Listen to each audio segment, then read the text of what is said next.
Okay, so we are live now. So, hi, Okay. Mehul. First of all, thank you so much for spending time and talking to me. I know it's a weekday, so thanks a lot for that. Yeah. I had a few questions in mind. So, you're doing a master's in computational science and engineering at Harvard, and Yes. I had been as you know, I was in the blog. This is a bit of fangirl moment for me because I have been following your work, and even in the blog, if I Thank you mentioned so your much. video, which was very That's very inspirational. kind. Thanks. Yeah. So okay. So let's start with the questions. I had jotted down a few before. So Okay, sure. this is going to be about her master's application and all the whole process and all that.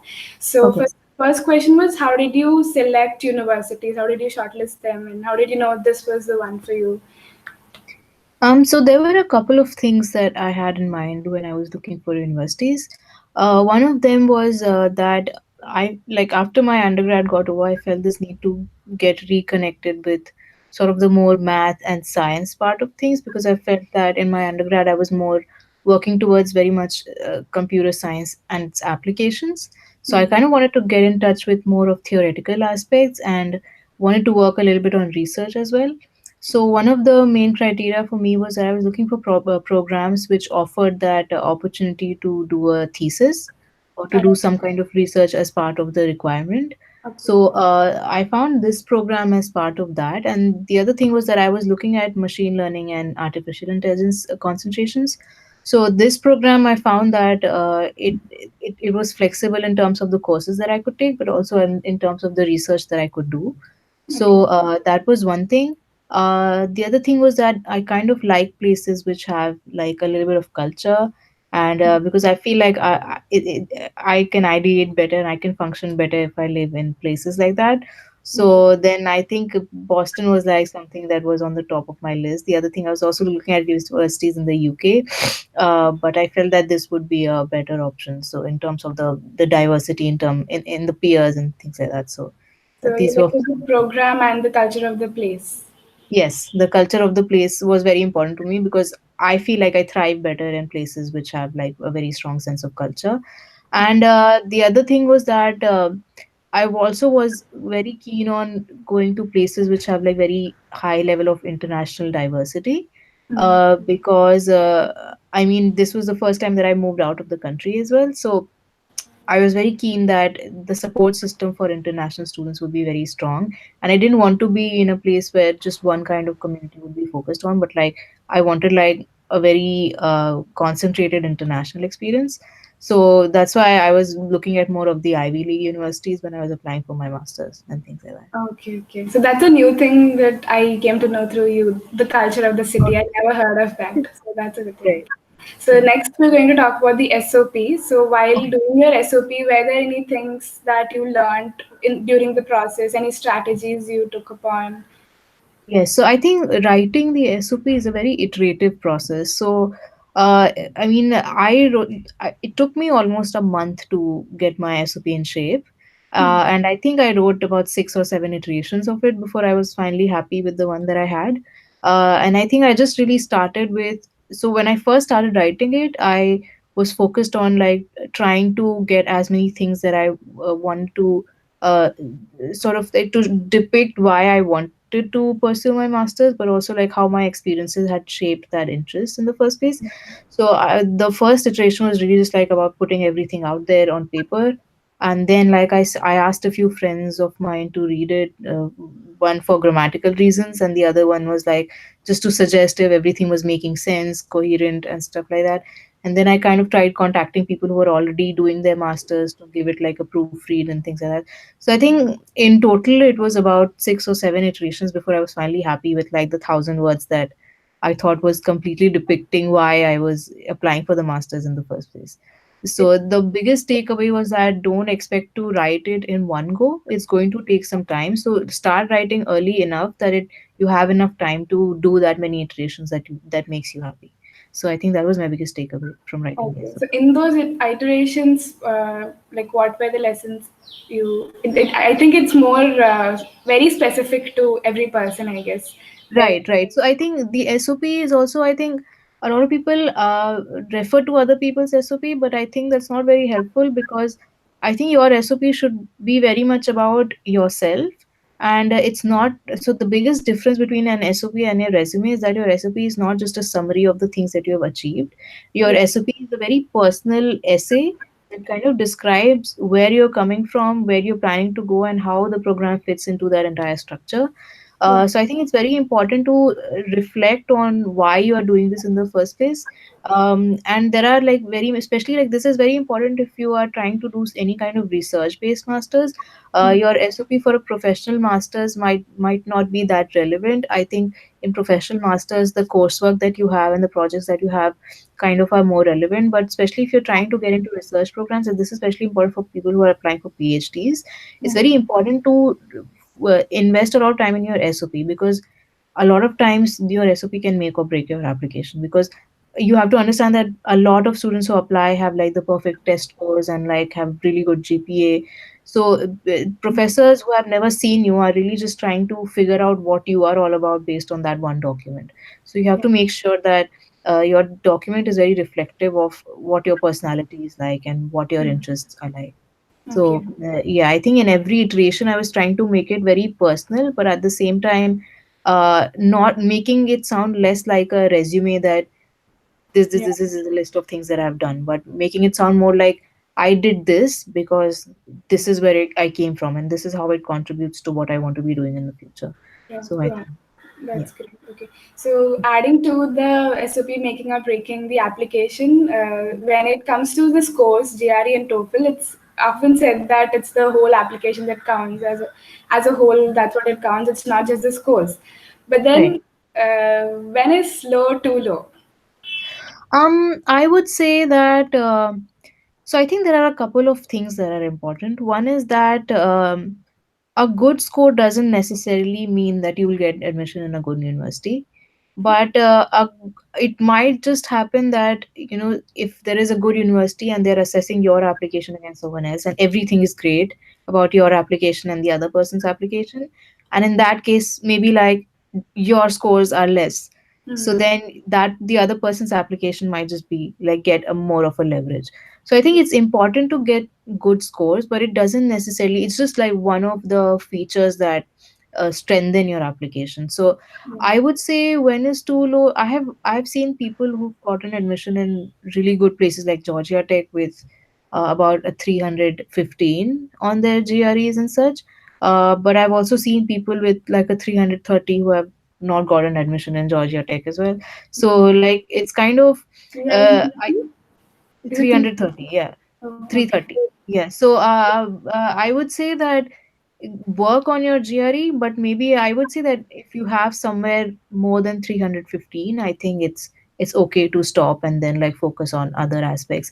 I generally feel that if you have had enough like work experience or like project experience, I think projects count a lot, because I know PhD, I know like everybody says that research papers are very important for getting admission into PhDs and this and that. But I've seen people who've gotten admission in PhDs without a single research paper, and that's because they had really strong projects on their resume and applications. So I think getting that project experience and showing that you are interested in something enough to go and get do that on your own, that's very important. So your projects are, I think, probably the most important part of your resume. And I Okay. would say that even for job applications, because I felt that even with, like whichever job interviews I've sat for, something that they really focus on is the project work that you got outside of your curriculum. So I would say that Okay. is very important.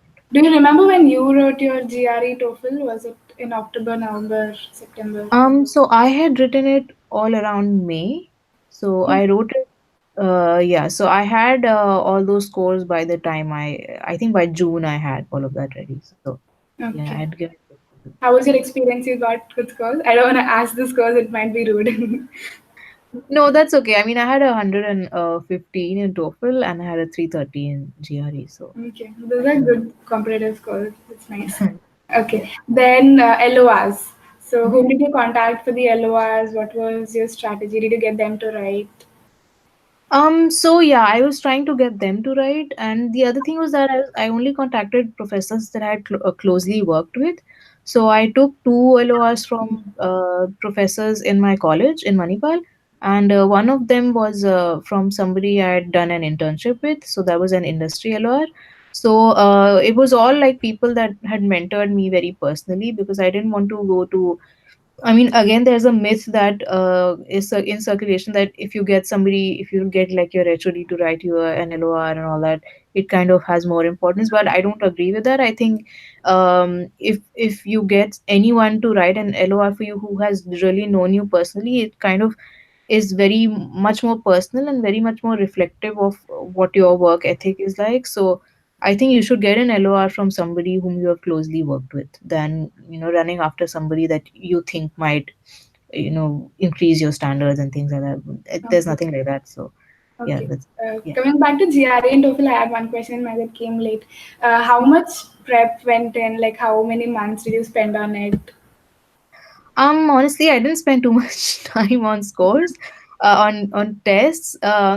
Mostly because I was in a job at that time, so I didn't have that much time. And the other thing was that, I mean, I went to an English medium school for all my life, so I felt that it wasn't going to be that hugely difficult for me. I do know like friends here who got into Harvard, but they didn't have any math kind of background. But like GRE is common for everyone, so I have friends from history background or art background who didn't have any math knowledge at all, so they like spent some time coaching with math. Or I have friends in India also who weren't very confident about their grammar and things like that, so they spend time just with English studying. So I think it really depends on how confident you are about the English and math skills. So I felt like I was pretty confident about it. So I didn't spend too much time on that. So I would say before GRE, I think I spent about a month. And for TOEFL, I think it was just a week. I think so. Okay, okay. Yeah, I Yeah. guess you had to work more on verbal than quant. I mean, that's Uh, the scenario with many of my friends and I.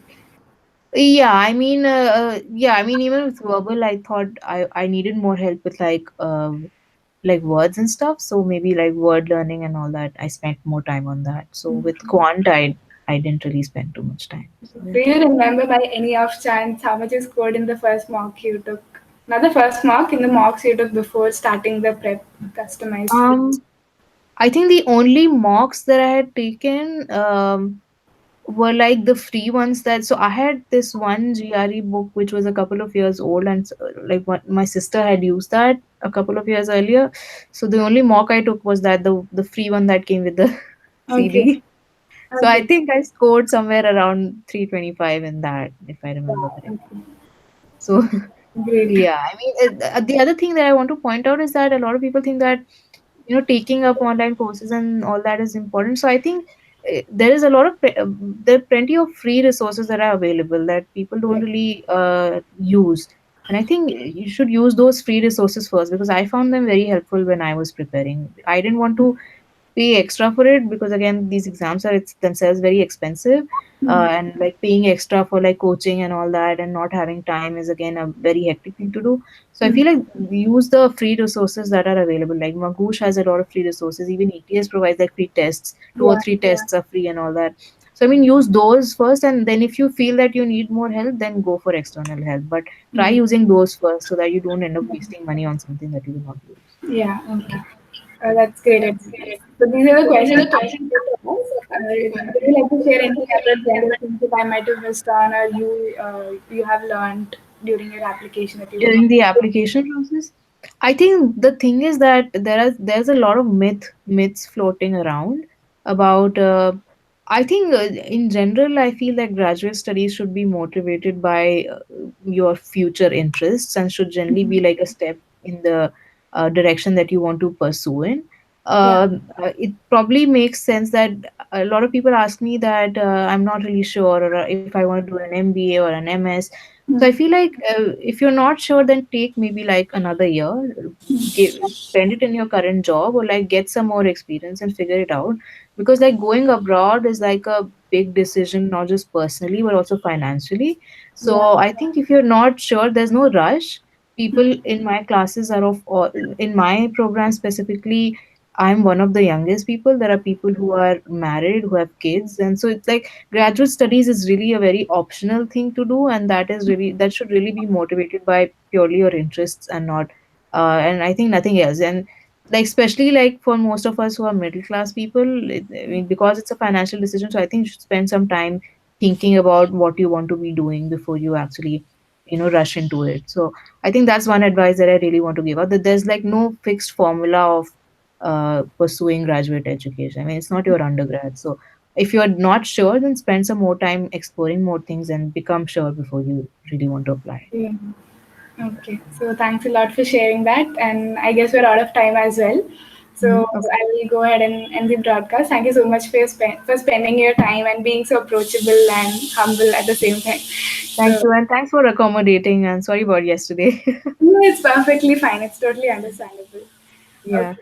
And I I'm also like, I just want to also share that I'm trying to write a blog about all the questions that I've had from people. So once I'm done with that, I'll probably share it with you, and you may also want to circulate it with you. Okay, yeah, that would be really awesome. I'll also be sharing this video anyways. So That'd be thanks for that's great. giving back, especially to us back home.